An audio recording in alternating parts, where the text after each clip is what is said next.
Hello, everyone, and welcome to another episode of the Lessons subseries of the Conversations with Coaches podcast. This is where I share something that I've either learned directly from or just had my awareness of expanded during these conversations with coaches. If you listen to any episodes, you know that either I've talked to you and you know you're pretty awesome, or at least I've told you, or you just know that most of these coaches, pretty much all of these coaches, are just well springs of wisdom, common sense wisdom, sometimes specialized wisdom, stuff that you might not be able to think of on your own. But then once once it's revealed to you, you're like, oh, of course, that makes total sense. Anyway, I can blow smoke up coaches' butts when I have them on, but I like to share some of the collected inspiration that at least I've been on the receiving end of with all of you. So the one I want to talk about today is this one actually came out of a conversation that I had. It hasn't posted to the feed yet. This one was pretty recent. I think it was earlier. I think it was yesterday. Time, what is time? Anyway, this is not an episode about time. This is an episode similar. This is about lines. Now, in life, I mean, I know this could be said at just about any point in, recorded human history, but I'm going to go ahead and speak out about the last couple of years. A lot of lines that used to be, or at least used to feel pretty solid, have gotten what we typically refer to as like a blurred line, where you've got work life and you've got personal life.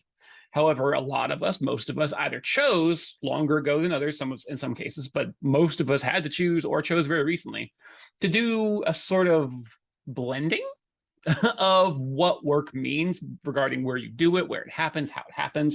A lot of us work from home now. Plenty of us still have an office or go to an office from time to time or work a lot with offices and in corporate locations.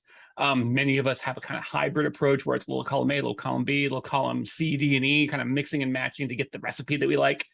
So we have all these lines, and I know it can be very uncomfortable to have these things that seem solid or felt solid or appeared solid or maybe even were solid begin to get blurred or begin to kind of sway a little bit. And I was speaking with a coach about this, like I said, and it just occurred to me that a lot of what we are experiencing and calling a blurring of lines is actually more of a blending of lines. And I think coaches are, there's a lot of ways in which coaches are a great example for this, but here's a very specific example in coaching. So a lot of people, as people become more and more aware of what exactly a coach is, what context that they work in, executive coaches, relationship coaches, career coaches, etc. A lot of people, well, I'm sure many of you have gotten this question: how does a coach differ from a therapist? How is a coach different from a consultant? How is a coach different from a mentor?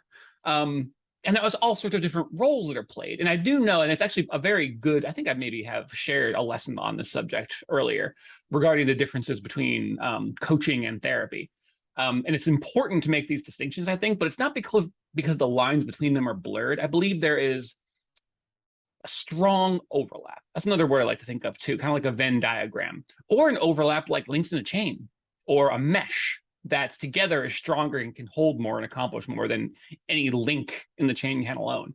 I like thinking of it as blended, because really what a coach does very often has a strong overlap with the kinds of work, the kind of deep work that an intimate mentor-mentee relationship would bring.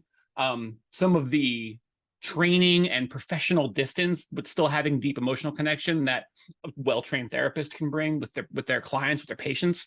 There's all sorts of blending here, and sometimes it's blurred. But I have the feeling that the word blur has maybe too much of a negative connotation. Some lines deserve to be blurred, or at least be unclear, because they're not really a line at all. There's just this place where we're meeting each other, and that line is sinuous. And we can meet each other in different ways at different times, and overlap in different ways and at different times, in ways that make you better, make me better, make us all better, raise the tide for all boats. Anyway, this is just a little, this is obviously still kind of it's a concept I'm still kind of playing with a little bit. That's why I'm talking around in circles a little bit more so than usual.